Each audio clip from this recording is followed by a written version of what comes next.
Je suis Aude Sarrazin, directrice éditoriale chez Glénat Jeunesse.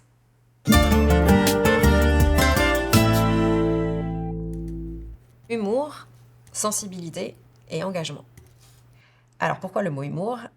Parce que ça fait vraiment partie de l'ADN historique de la maison Glénat Jeunesse, et même de la maison Glénat tout court, puisqu'on est l'éditeur de Titeuf, pour ne citer que lui en BD et jeunesse. Donc l'humour, il infuse vraiment dans tout notre catalogue, ce qui n'empêche pas d'aborder des sujets parfois un peu sérieux, mais à travers vraiment ce prisme du ton un peu décalé, voire un peu poil à gratter, jusqu'à parfois un peu impertinent. Pour la sensibilité, ça correspond aussi à vraiment une ligne qui nous tient à cœur chez Glénat Jeunesse, puisqu'on a aussi envie de raconter ce qui touche les enfants, toujours à hauteur d'enfant. Là, ça concerne avant tout des titres qui sont peut-être un peu plus poétiques, où l'humour est moins présent, et qui permettent d'aborder des sujets parfois un peu plus sociétaux. Et enfin, l'engagement. L'engagement, c'est aussi une valeur qui nous tient vraiment à cœur, les éditrices, toute l'équipe. Et ça se traduit par un certain nombre d'ouvrages qui sont soit de la fiction, soit du documentaire.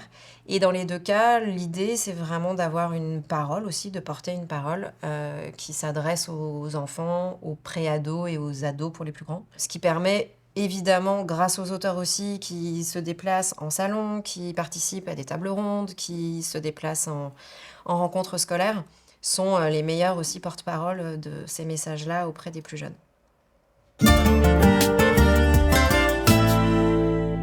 Un livre de littérature jeunesse important pour vous. Il s'agit de Lila et le baiser des mers, un album illustré de Marie Pavlenko avec des illustrations de Baptiste Puot. Et ce livre, il est important pour moi parce qu'il reflète justement cette envie d'avoir un vrai engagement d'éditrice et de citoyenne au-delà de l'édition.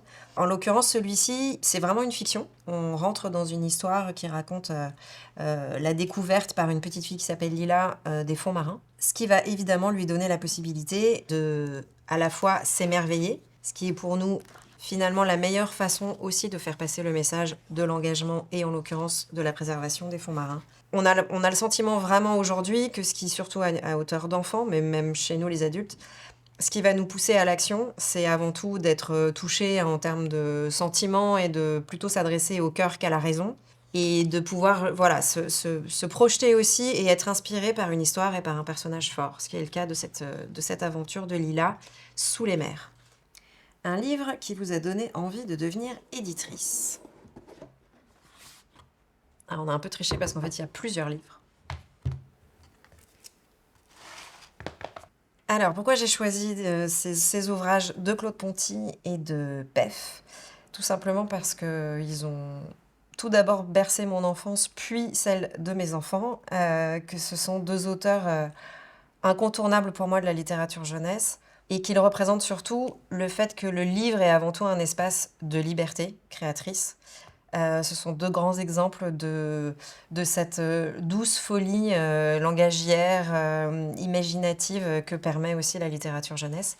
Donc en tant que lectrice d'abord, je pense quand on ouvre un album de Claude Ponty, c'est une claque, c'est un choc, parce qu'il y a à la fois des images qui sont foisonnantes, folles, qui flirtent avec l'absurde, et c'est tout le sel aussi de ces univers. Ah oui, j'ai un souvenir assez ému de Pétronie et ses 120 petits, et de cette maman qui a une tribu d'enfants parfaitement improbables dont il faut qu'elle s'occupe, et qui finit par s'échapper à toutes jambes. Ça rejoint aussi ce qu'on aime, je pense, aujourd'hui, et c'est tout le plaisir que j'ai aussi à travailler chez Glénat Jeunesse, de cette impertinence et de ce renversement parfois des situations et des rôles. Et où tout est permis, en fait. Alors, sur Pef, je pense que celui que j'ai le plus lu, c'est La Belle Histoire du Prince de Motordu, que j'ai offert à mes enfants bien avant qu'ils sachent lire, juste pour être sûr qu'ils l'avaient dans la bibliothèque. Donc, je pense que là, ça parle vraiment à l'amoureuse des mots que je suis. C'est un livre que j'ai lu moi-même. C'est pas un livre qu'on m'a lu. C'est un livre que j'ai lu quand je savais lire toute seule. Je pense aussi que c'est des fiertés d'enfants de première lecture qui m'ont marquée. Donc c'est par ça aussi, je pense, que ça m'a donné envie à un moment de rentrer dans ce grand univers qu'est la littérature jeunesse. un des titres récents que vous avez édité.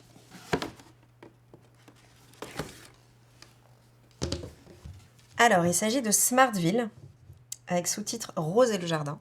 Les deux co-auteurs sont Antoine Barton et Vincent Blaviel, et il est illustré par Ronan Badel. C'est un album jeunesse, mais il a la particularité d'être un conte musical, créé donc par les deux auteurs que je viens de vous citer, Antoine Barton et Vincent Blaviel. Et c'est un conte musical qui a vraiment été créé comme un univers un peu à 360 degrés.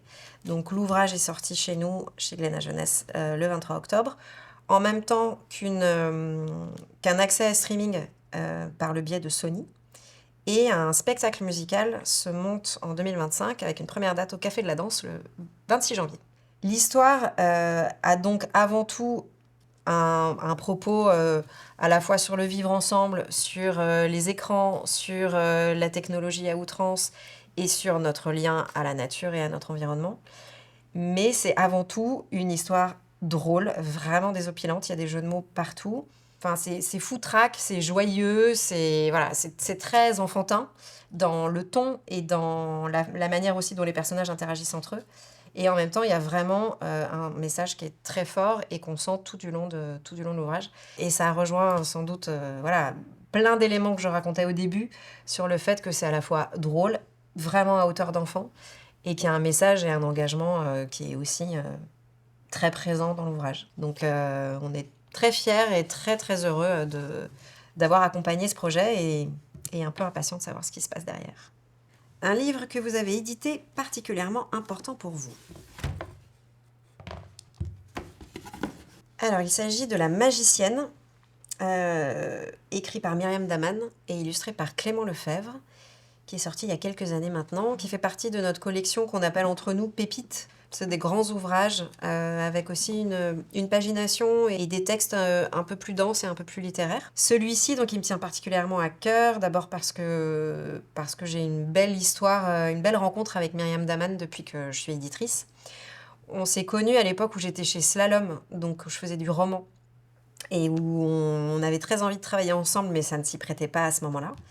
Et quand je suis arrivée chez Glénat Jeunesse, l'occasion était trop belle de pouvoir enfin imaginer un ouvrage ensemble. Donc dans celui-ci, dans La Magicienne, on va suivre le parcours d'une petite fille qui s'appelle Saskia et qui va devoir passer, c'est un peu un parcours initiatique, elle va devoir passer des épreuves pour se libérer d'un sort. Derrière, justement, le côté magique, et c'est avant tout la magie de la nature qu'elle a envie de mettre en avant et qu'on sent beaucoup dans ces récits, qui sont aussi, qui est vraiment magnifié aussi par les illustrations de Clément Lefebvre. Il a travaillé tout à la peinture et il m'a fait ce plaisir puisqu'il sortait d'une longue série d'albums qu'il avait fait en technique mixte avec pas mal de numérique. Là, il a vraiment tout lâché, il est parti s'isoler dans sa maison et il a pris ses pinceaux, il a beaucoup travaillé sur toutes les illustrations pour arriver à un résultat qui est magnifique. Ça fait partie aussi vraiment des ouvrages qui sont importants pour moi, à la fois très égoïstement pour le plaisir que j'ai à les publier en accompagnant des auteurs de talent, et aussi parce que je trouve que c'est des cadeaux vraiment qu'on fait aux enfants qui ont la chance de les avoir ensuite entre les mains. Un personnage de votre maison d'édition qui compte pour vous.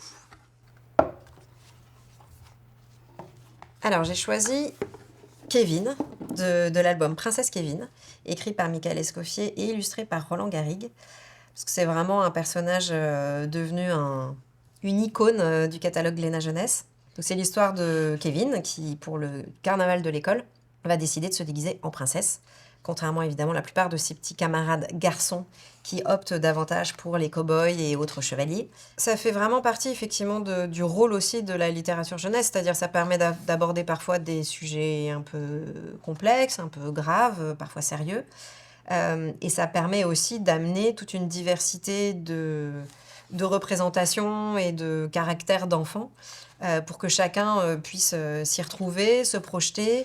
Ce que les livres apportent aux enfants, c'est vraiment et la liberté et derrière la possibilité aussi d'ouvrir leur propre réflexion, l'échange avec l'adulte, qui est quand même souvent le cas, surtout sur des ouvrages qui s'adressent à des enfants non lecteurs, et d'avoir cette possibilité aussi de rentrer dans des univers qui leur sont soit très familiers, soit au contraire très éloignés, en ouvrant aussi vraiment leur monde à d'autres possibilités.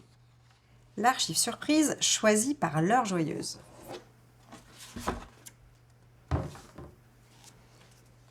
Que je vais manipuler avec grand soin. Que c'est un magnifique dos toilé qui a survécu, une couve cartonnée, et c'est un ouvrage, alors hélas je ne lis pas l'allemand, mais qui date en tout cas de 1933, et ce qui est très étonnant, c'est qu'entre les pages de gauche et les pages de droite, il y a, alors que manifestement il y a un seul illustrateur, il y a des différences d'illustration assez fortes. À gauche, on a plus l'impression qu'on a affaire à des crayonnés, qui sont très beaux d'ailleurs, et à droite, ces illustrations qui sont vraiment très belles, très graphiques, avec des jeux de couleurs et de plans. Ce qui est toujours fascinant quand on travaille donc avec en littérature jeunesse, c'est qu'effectivement, il y a ce rapport à l'image qui est très fort, le rapport du texte à l'image qui peut être très variable d'un ouvrage à l'autre, mais qui, quoi qu'il arrive, dialogue. C'était la grande joie que j'ai eue de pouvoir arriver chez Glénat Jeunesse après avoir travaillé dans la fiction, même si c'était passionnant. C'était que j'étais très frustrée de ne plus avoir du tout accès à l'illustré, alors que là, voilà, c'est un plaisir et un régal quotidien de pouvoir échanger aussi avec ce monde-là qui est vraiment un univers à part. Et ensuite, 3 petits points. Alors et ensuite, chez Glénat Jeunesse, l'envie c'est toujours de faire des beaux livres, des livres-objets qui restent, des livres qui se transmettent, des livres inspirants, des livres qui font rire et sourire, des livres qui réenchantent aussi le monde tel qu'il est, qui l'expliquent, qui permettent de se l'approprier, qui permettent à l'enfant aussi de savoir vraiment qui il est profondément, de se trouver. Et puis des livres qui font chanter les enfants, puisqu'on a toujours envie, et peut-être d'autant plus, de continuer dans la voie des livres audio.